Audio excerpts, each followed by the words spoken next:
This video is sponsored by EA. In today's video, we're going to cover how to counter movement on Apex Legends, such as movement as a wall bounce, a tap strafe, or even when it comes from Legend utility. We're going to put this in various chapters, and we're going to start with some of the basics. And again, it might feel a little rudimentary, but the overall goal is to ensure that you know how to counter movement, to ensure that you can win against those people that are using movement against you to have you miss bullets. So let's get into it. Let's talk about the most infamous when it comes to countering a tap strafe. The best advice I can provide anybody, whether you're on roller or MNK, and I have Adam here helping out, is your best bet is not to track them at the beginning of their slide jump, but the after effect. So wherever they go afterwards. Remember, if somebody's using movement against you, it means that they're not blasting away with their gun quite yet. So if you can get them on the run up at the very start. So Adam, go ahead and shoot me on the run up here. That's going to be one of your best bets. And the reason why is you get them, when you shoot them, they'll have a slight chance that they'll dead slide. That can also hit them. So go ahead and shoot me again, Adam, while I run up, and I'll see you show a dead slide. 3, 2, 1, go. That's when they get that dead slide. If you can anticipate if somebody's going to run at you, that's going to be your best bet. And then part 2 of this is when if they're at the peak and you happen to miss it, you want to get them at the very end. So at this example, I'm doing a regular tap strafe just going to the right. And if you see a double tap strafe moving left and right like this, without the dead slide there, you'll notice that the biggest thing is that the first part of it is to juke you out. Don't try to track them during the juke. You want to track them after the fact. So if you look at this from a third person point of view, what this looks like, if they're moving, there's kind of that quick movement to the left to get you off track. Now, if they do that, wait until they're at the very end of their tap strafe and where they're moving. And you can see from Adam, it's much easier to track. Now, the goal of movement, and this is going to be part 2, the goal of movement is to overwhelm you so then you miss bullets. The more that you miss bullets, the more likely you are to lose the fight, because then they'll have the advantage against you. I'm going to stay in third person. I'm going to show this for part 2. So Adam, what I'm going to do is I'm going to run at you. Let's say you missed the first part. Don't try to track me whenever I hit the wall. Track me whenever I'm bouncing forward towards you.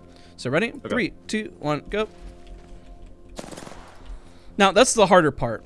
You have to set up your crosshair and keep in mind, you know, this is a little fact. Adam is very new to the game, which is actually perfect. It gives you a very clear example that even with Adam trying to track me during the apex of the jump, at the start, not knowing where I'm going to go is the hardest part. So now that you know where I'm going to wall bounce towards, you can get me on the apex of it and then track me down below. So let's go again. Ready? 3, 2, 1, go. There you go, and you're doing significantly larger amount of damage rather than trying to get me during the wall bounce. So again, you either want the after or the before to really stop an opponent. If you try to track them in between, you're going to miss shots, and it's going to be kind of giving you that variable of not being able to control what the situation is. Now, in this next section, we're going to talk about Legend utility. This is a very interesting one, especially when you're using Legends like Horizon.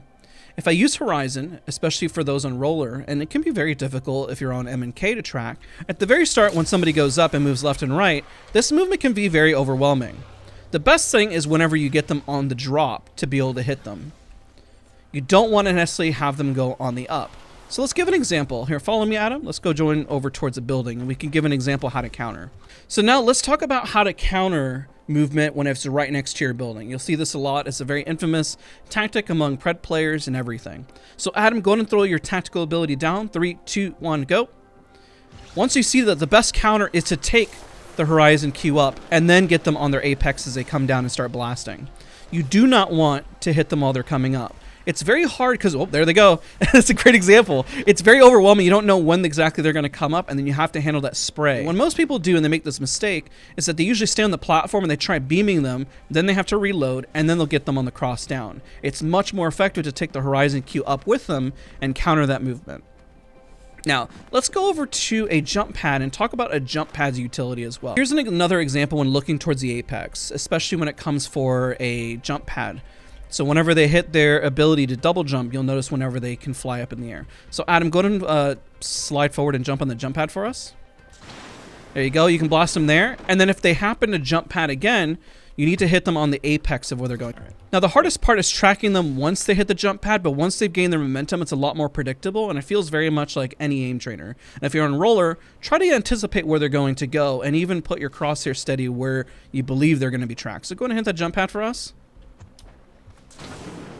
and then you were to track, it gets a little bit easier as they fly up because the momentum feels a lot more consistent. And that's your goal, is to look for the momentum and the consistency when trying to track somebody. Now in this section, we're going to talk about a super zipline jump. This movement tech is very, very popular where you're hitting the zipline over and over again. It does cap, unfortunately. Before, it used to actually be unlimited. But now, after a certain number of bounces, it no longer can keep going. Now, what you need to do to counter this movement is understand at the very apex of it, at some point, they're going to go a certain direction. The biggest problem when they're trying to hit a target bouncing is that they tend to keep trying to track where they're going to go after the zip lines. At some point, they always stop, so the shooter themselves can actually hit the target and shoot. But what you need to do is to make sure to anticipate when they're going to stop. Usually they'll hit the edge of a corner of what they're trying to do, and then they'll slow down and then bounce down. Now, if they're really good, they'll get all the bounces all in until they throw you off, until they can hear you blasting away at your mag. That's the mistake they're waiting for, is for you to waste your bullets, and once your bullets are gone, they're going to counter by hitting you. So make sure not to blast away. And sometimes this is where shotguns, EVA 8, loadouts that happen to have a lot of ammo really come in handy if you're trying to get somebody with movement, specifically in streamer building or any zipline building that happens to be there. And of course, if you notice that somebody's definitely abusing these zip lines, that you ensure that you're not within their general vicinity and that you bait your opponent out. So if you notice that a movement player is hanging very close to them, bait them out and reposition to an angle so they can't use this movement tech against you. Or again, wait until they have that freeze frame while in the air and they can't go anywhere else. And usually what will happen is that they hit the wall or they'll go towards the wall and then they'll zipline jump over and over again. But you do have a moment, a small window, to really hit them. It's not the window where they're bouncing around because you're just going to miss your shots. I promise you, it's very, very difficult to do. Now let's segue out to a few more talking points and we'll wrap up today's video. Now as we move over to place, remember the same applies to legends such as Vantage, who fly up in the air and they have a similar bounce and jump effect. Now, one little quick tip for Vantage is that you can actually hold crouch while in the air and also try to diversify your movement. One thing you'll notice when we talk about this, there's counters to counters.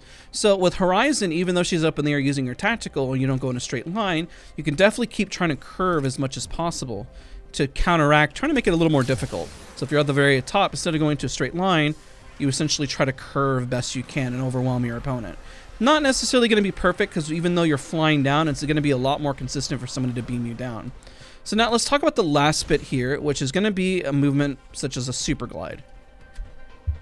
And a super glide that you see there, the biggest thing is that you'll notice when a super glide is engaged, and in case you don't know how to do a super glide, it's quite simple but very difficult to time. The simplicity is hitting both inputs at the same time, such as space and crouch, which is your jump. The crouch has to come slightly after for it to hit, and even then myself, I'm not as consistent, but as you saw at the very start there, that's where it looks where you see the feet extend. I'm going to replay that, and you'll notice whenever it doesn't hit that they don't extend. When they use a super glide, the biggest issue is that you're going in a pretty much straight curve towards your opponent, meaning that you're not utilizing positioning, and you're trying to overwhelm your opponent by jumping over their head. The best advice is to ensure, if you're using cover, that if you see somebody do that, that you don't try to start blasting them as they come right over your head, that you wait until they land. The same thing if a PC player moves over your head and tap strafes. The same applies. Wait until they're after the big bulk of their movement or after they choose a direction, because there's only so much they can do once they're actually in the air. You can do a bit of a double, but at that point, you're still going to end up in one overall direction. So to counter movement, again, the last tip I'll provide is making sure you keep your hitbox small. Having a smaller hitbox legend is going to be ideal, such as like a Watson or a Wraith, because then you can hide behind cover very effectively and you won't need to utilize movement as much. And even if somebody uses a super glide against you, let's say from here all the way over here, then you know exactly how to beam them down and then get your advantage on your opponent. So that's all the tips to counter movement. It really comes to understanding, and again, if you're on roller, I know that your sensitivity may be a little slower. Try to anticipate where the movement's going to go. Your strength comes with anticipation and understanding this movement. If you understand the movement and how it works, again, just quick recap, we know a tap strafe moves you far to the right and can really cut angles. You get them after the fact. You make sure if a wall bounce hits, as soon as they hit the wall bounce, then you know where they're going to go afterwards. And of course, if you know a super glide as well, I don't know if we're going to hit one right off the rip, then you know they're going pretty much into a straight line. And if they do it incorrectly, then you won't see their legs fully extend. Now, this is one of those decisions where you decide if the movement tech is worth it for your time based on what you're trying to do to juke an opponent. And most of the time, it's really based on your positioning and your angles, and it's why most pros don't always invest all the time in the world when it comes to movement. It works very well against players who play pubs because you don't necessarily know what to anticipate from your opponent. But the plus side is if you know what to anticipate and you are a higher level player, especially after watching this video, you'll know what to anticipate and how to win the encounter. So I hope you found this video helpful. Thank you, Adam, so much for being an example and helping us blast targets down and helping us in today's video. All right, thanks, guys. Thank you guys so much for watching. Don't forget to leave a like, comment, subscribe, and we'll see you guys all in the next video.